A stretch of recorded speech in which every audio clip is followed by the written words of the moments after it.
नमस्कार सर्वांना. हा व्हिडिओ त्यांच्यासाठी आहे जे जॉब शोधत आहेत, त्या सर्वांसाठी आहे हा व्हिडिओ.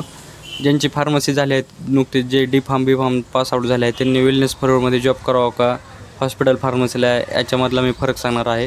व ज्यांची 10वी 12वी पास झाले आहेत, ज्यांचं कोणत्याही प्रकारे ग्रॅज्युएशन झाले आहे, ते कशा प्रकारे वेलनेस फॉरवर्ड जॉईन करू शकतात व फार्मासिस्ट एवढंच पेमेंट पाडू शकतात त्याची माहिती या व्हिडिओमध्ये देणार आहे. तर मी तुम्हाला आधी काही पॉईंट सांगतो, ते ह्या व्हिडिओमध्ये मी सांगणार आहे. त्याच्यावर तुम्ही ठरवू शकता तुम्हाला हा व्हिडिओ पूर्ण बघायचा आहे का नाही, कारण तुमचा वेळ माझ्यासाठी खूप महत्त्वाचा आहे.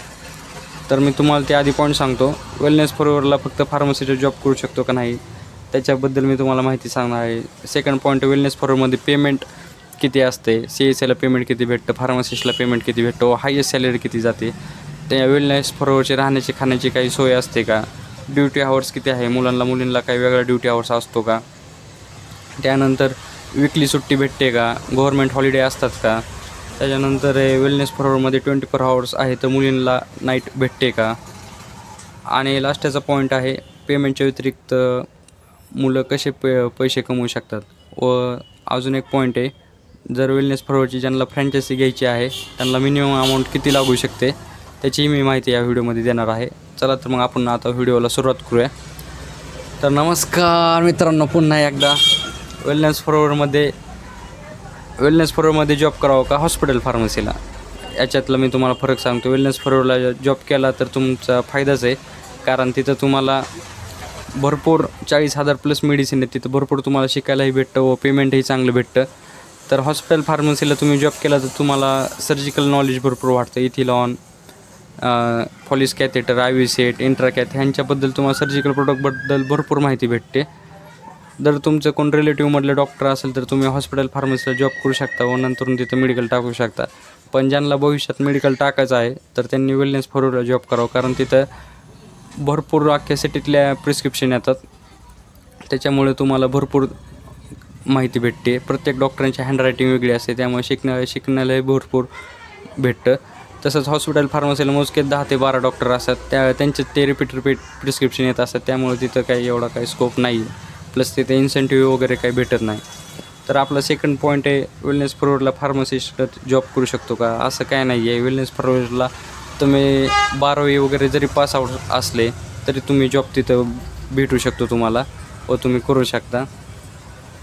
तिसरा पॉईंट आहे, वेलनेस फॉरवर्डमध्ये पेमेंट किती मिळते. वेलनेस फॉरवर्डमध्ये मिनिमम पेमेंट 14 ते 15,000 आहे फार्मसिस्टला व हायेस्ट पेमेंट 23 ते 24,000पर्यंत जातं. तसंच CSAलाही तेवढंच पेमेंट आहे. CSAला हायेस्ट पेमेंट 19,000 आहे, त्याच्यावर नाही आहे. पण ते इन्सेंटिव्हद्वारे भरपूर पैसे कमवू शकतात, ते मी तुम्हाला पुढच्या पॉईंटमध्ये सांगतो ते कशाप्रकारे. आपलं चौथा पॉईंट आहे, राहण्याची खाण्याची काही सोय असते का वेलनेस फॉरवर्डची. तर मित्रांनो, राहण्याची सोय असते.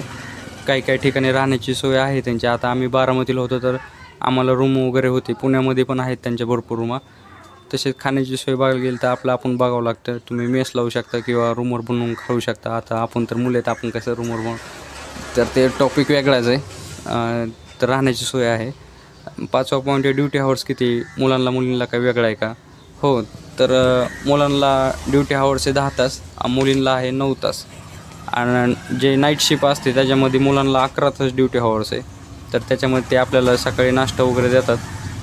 नंतर त्याच्या पुढचा पॉईंट आहे, गव्हर्मेंट हॉलिडे वगैरे भेटतो का, विकली सुट्टी असते का. तर मित्रांनो, विकली सुट्टीही असते आणि वेलनेस फॉरवर्डचे काही सुट्ट्या आहेत वर्षाच्या 10 ते 12 सुट्ट्या, ते तुम्ही कधीही घेऊ शकता. व मुलींना मॅटर्निटी लिव्हही भेटते, प्लस त्या सुट्ट्याही आहेत. म्हणजे तसं काय नाही आहे, चांगला जॉब आहे. त्याच्या पुढचा पॉईंट आहे, मुलींना नाईट असते का. आता माझ्या पाहण्यात तर मी कुठंच नाही आहे मुलींना नाईट वेलनेस फॉरवर्डमध्ये. 99% मुलींना नाईट नाही आहे वेलनेस फॉरवर्डमध्ये. एकच त्यांचं मुंबईला शॉप आहे, तिथं सर्व स्टॉपच मुली आहेत, त्यामुळे तिथं मुलींना नाईट करावीच लागते. तसं बाकी इकडं कुठं नाही आहे मुलींना नाईट. पेमेंटच्या व्यतिरिक्त तुम्ही कसे वेलनेस फॉरवर्डमध्ये पैसे कमवू शकता. वेलनेस फॉरवर्डमध्ये तुम्ही त्यांचे कंपनीचे स्वतःचे काही प्रोडक्ट आहेत, आमोर वगैरे असे नावानी, किंवा बाकीचे भरपूर इन्सेंटिव्हमधले प्रोडक्ट आहेत, ते विकून तुम्ही भरपूर काय पैसे कमवू शकता. एखाद्या मुलाचं पेमेंट 15,000 असलं तर तो इन्सेंटिव्हसुद्धा 15,000 कमवतो, म्हणजे जवळजवळ त्याला 30-35,000 पगार पडतो, असं मी बघितलेलं आहे. जर तुमचं टार्गेट पूर्ण झालं तर तुम्हाला इन्सेंटिव्ह प्लस पेमेंट सर्व काही भेटतं. आणि ते चांगलं आहे, तुम्ही चांगले पैसे त्यात कमवू शकता. प्लस डिलेवरी सिस्टीम आहे. जर तुम्ही डिलिव्हरी केली तर प्रत्येक डिलिव्हर तुम्हाला 20 ते 25 रुपये मिळतात. त्यांची स्वतःची वेलनेस फॉरवर्डची गाडी असते. प्लस अजून तुम्ही करून दिले तर ॲपमधनंही तुम्हाला पैसे भेटतात, असं आहे. ज्यांना कोणाला वेलनेस फॉरवर्डची फ्रँचायसी घ्यायची आहे त्यांना किमान 40 ते 50 लाख रुपये लागू शकतात. त्याच्यामध्ये ते AC, फर्निचर, औषधं हे सर्व काही पुरवतात. तुम्हाला याच्यावर डिटेल माहिती पाहिजे असेल तर मी तुम्हाला नेक्स्ट व्हिडिओमध्ये देईल. तुम्ही तशा कमेंट करा. तर थँक्यू सो मच हा व्हिडिओ तुम्ही पूर्ण बघितल्याबद्दल. हा व्हिडिओ आवडला असेल तर व्हिडिओला लाईक व चॅनलला आपल्या सबस्क्राईब करा. अशाच नवीन नवीन माहिती तुम्हाला मी देत जाईल. Thank you so much.